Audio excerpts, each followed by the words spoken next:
সূরা আল বুরুজ অর্থাৎ 85 নম্বর সূরা। কয় নম্বর সূরা? 85 নম্বর সূরা। সূরা আল বুরুজ এই সূরাটা মক্কায় অবতীর্ণ হয়েছে। রাসূলুল্লাহ সাল্লাল্লাহু আলাইহি সাল্লাম হিজরতের কিছুদিন আগে এই সূরাটা নাজিল হয়েছে। এই সূরার যে বিষয়বস্তু সেটা হচ্ছে নির্যাতিত মুসলমানদের সান্ত্বনা দেওয়ার জন্য এই সূরা নাজিল করেছেন। কি করেছেন?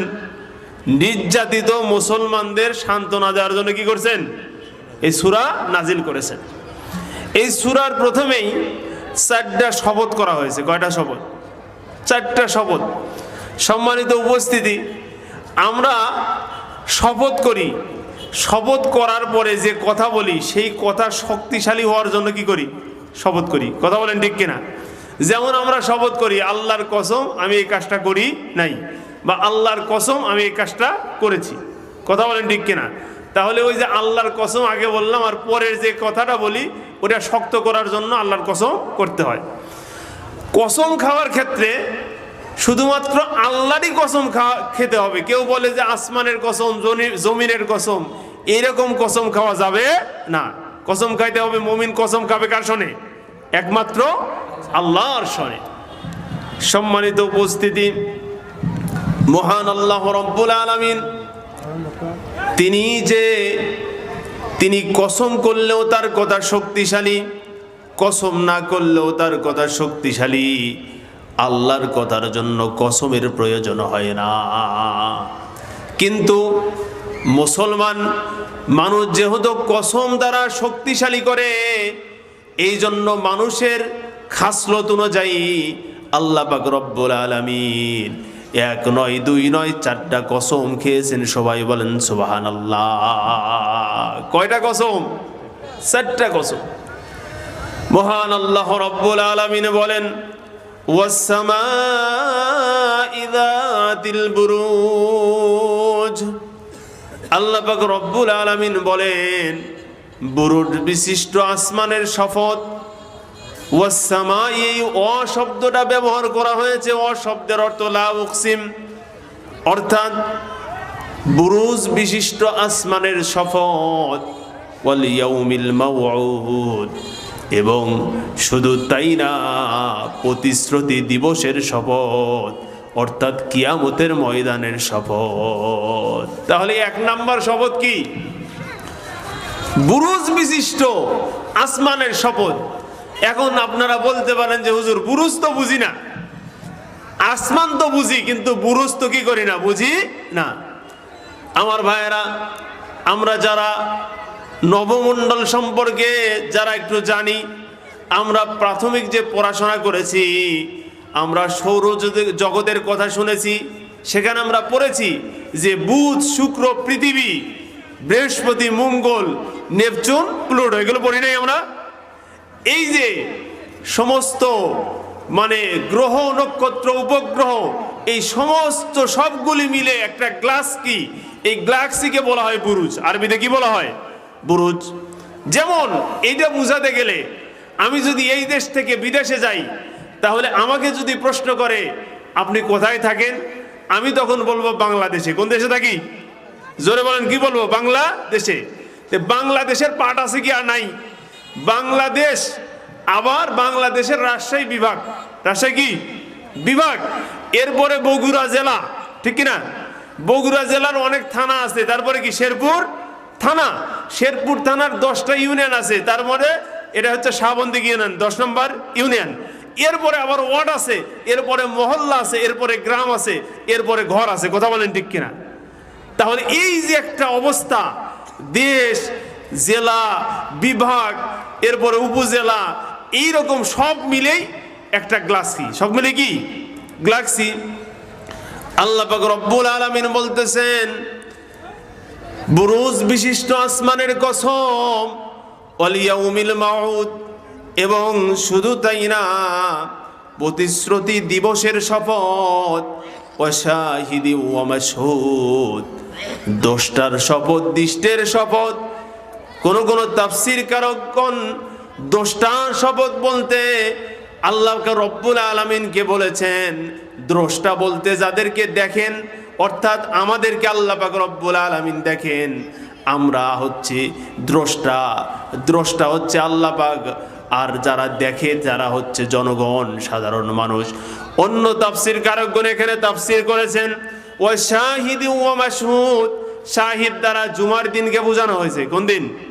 জুমার দিন। আর মাশহুদ দ্বারা আরাফাতের দিন। অর্থাৎ জুমার দিন আমরা কি করি?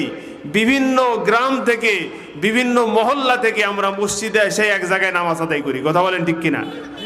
এটা কিছু মানুষ।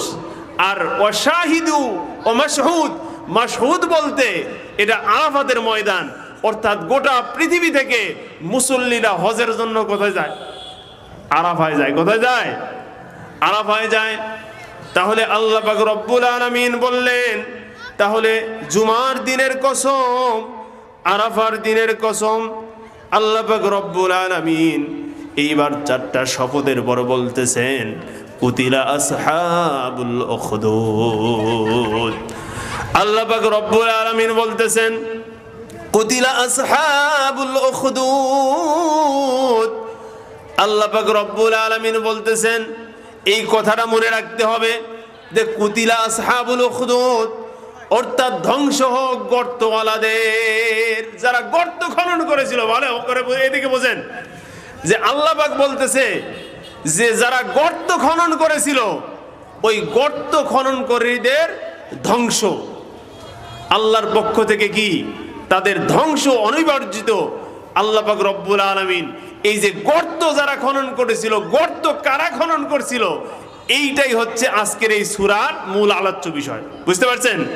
যে যারা গর্ত খুঁড়ে মানুষদেরকে মেরেছিল, মুসলমানদেরকে মেরেছিল, এই গর্ত খুললো কারা, মারলো কিভাবে, এটাই হচ্ছে আজকের আলোচনার বিষয়। একটা ঘটনা আছে। ঘটনাটা কি? ঘটনাটা হচ্ছে আমাদের নবী জন্মগ্রহণ করেছেন কত সালে? 570 খ্রিস্টাব্দে। কত সালে? 570 খ্রিস্টাব্দে। আল্লাহ রাসূলের জন্মের 70 বছর আগে নাজরান নামক একটা প্রদেশে একজন বাদশা ছিল, জালেম বাদশা ছিল। এনার নাম ছিল জু নওয়াজ। নাম কি ভাই? জু নওয়াজ। এক বাদশা ছিল। এই বাদশা সে রাষ্ট্র পরিচালনা করত এবং মানুষদের উপর জুলুম করত। আর আগেকার যুগে যারা রাষ্ট্র পরিচালনা করত, সেখানে অনেক মানুষ থাকতো, অনেক শায়ের থাকতো। শায়ের মানে কবি থাকতো, কাহেন থাকতো, গণক থাকতো এবং জাদুকর থাকতো। কি থাকতো? জাদুকর থাকতো। তো এই জু নওয়াজ বাদশার দরবারে একজন জাদুকর থাকতো।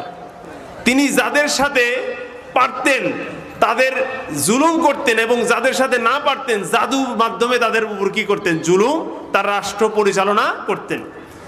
তো এই যে জাদুকর, এই জাদুকর এক সময়, মানুষ কিন্তু যাই বলেন, যখন বার্ধক্য চলে আসে তখন সে বুঝতে পারে যে আমার আর সময় বেশি বাকি নাই। কথা বলেন ঠিক কিনা? আমার আর সময় বেশি বাকি নাই। তখন জাদুকর যে বাদশাকে বললেন যে দেখেন, আমার তো জীবন প্রায় শেষের দিকে, তা আমার মাধ্যমে যে উপকার, আমার যে এলেম, আমার যে জাদুবিদ্যা আছে, এটার মাধ্যমে আপনি যে উপকার নিচ্ছেন, এই উপকারটা আমি আর সামনে আপনাকে সার্ভিস দিতে পারবো না। অতএব আপনি একটা কাজ করেন, এই দেশের ভিতর থেকে একজন বালক চয়েস করেন, ইন্টালেকচুয়াল বালক চয়েস করেন, অর্থাৎ বুদ্ধিদীপ্ত একটা তুখর মেধাবী একজন বালক আমাকে দান করেন। আমি তাকে আমার এই এলেমটা, জাদুবিদ্যাটা তাকে শিখাবো। সে আমার পরবর্তী, আমার মৃত্যুর পরে সে আপনাকে কি করবে? আপনাকে রাষ্ট্র পরিচালনায় সহযোগিতা করবে। বুঝতেছেন কথাটা? সম্মানিত উপস্থিতি, বুঝতেছেন আপনারা?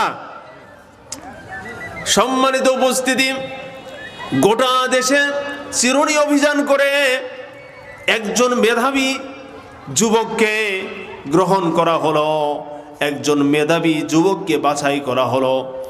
বাছাই করার পরে রাজদরবারে আনা হলো। এইবার রাজা বলতেছে, তোমার খাকা খাওয়ার সমস্ত ব্যবস্থা, যত জিন্দেগিতে যা কিছু দরকার সব কিছু রাষ্ট্রীয় কোষাগার থেকে দেওয়া হবে। তোমার কোনো পেরেশান নাই, কোনো টেনশন নাই। তবে তোমার, সে বলল আমার কাজ কি?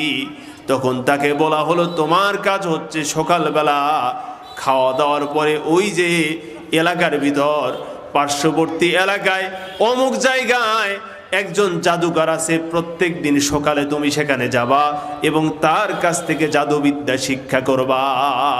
সে তোমাকে যা শিখায় সেটা তুমি কি করবা? শিক্ষা করবা। আমার ভাইয়েরা চলতেছে, ধরেন এখান থেকে আমরা ধরে নিলাম এখান থেকে শেরপুর জাদুঘরের বাসা। তিনি কি করতেছে? প্রতিদিন এই সাধুবাড়ি থেকে কোথায় যাচ্ছে? শেরপুর যাচ্ছে। শেরপুর যাচ্ছে। আগেকার যুগে জঙ্গল ছিল, রাস্তার ভিতর আশেপাশে জঙ্গল ছিল। প্রতিদিন যাতায়াতের পথে রাস্তার ভিতর একজন ওই জামানার হযরতে ঈসা আলাইহিস সালাতু ওয়াস সালামের একজন আল্লাহর ওলি পাদ্রী রাহেব, তিনি রাস্তার পাশে মানুষদেরকে ওয়াজ করে করে দ্বীনের দাওয়াত দিচ্ছিলেন। এক আল্লাহর, এক রবের দাওয়াত মানুষদের ভিতর পৌঁছাচ্ছিলেন। এখন এই সন্তান, এই যুবক প্রতিদিন সকালবেলা খাওয়া দাওয়া করার পরে কোথায় যায়? ওই যে জাদুঘরের কাছে কি শিখতে যায়? জাদু শিখতে যায়। যাতে যাইতে পার্শ্ববর্তী যখন খন্দকার টলা এলাকায় যখন যায়, সেখানে একজন আল্লাহওয়ালা মানুষ আছে। ওই কিছু সময় ওই মেধাবী ছাত্র, ওই মেধাবী যুবক কিছু সময় ওই জায়গায় বসে তার কথা শুনে। এরকম আজকে শুনে, কালকে শুনে, এরকম শুনতে শুনতে দেখা গেল ওই যে আল্লাহওয়ালা, আল্লাহর ওলি, তিনি যে কথা বলতেছেন ওই কথা যতই শুনে ততই ভালো লাগে, যতই শুনে ততই কি ওই ভালো লাগে, ওই যুবকের ভালো লাগে। আমার ভাইয়েরা, তিনি দুইটা শুনতেছেন, আল্লাহওয়ালার কথাও শুনেন, ভালো মানুষের কথাও শুনেন, আবার ওই জাদুঘরের কথাও শোনেন। দুইটা কথার ভিতর কম্পেয়ার করতেছেন কোনটা ভালো কোনটা মন্দ। এই যেহেতু সে একজন মেধাবী ছাত্র, মেধাবী যুবক, তার কাছে ধরা পড়েছে আল্লাহওয়ালা ব্যক্তি যে কথাগুলি বলে সেই কথাগুলি ওই জাদুঘরের কথার চাইতে অনেক ভালো। সবাই বলেন সুবহানাল্লাহ।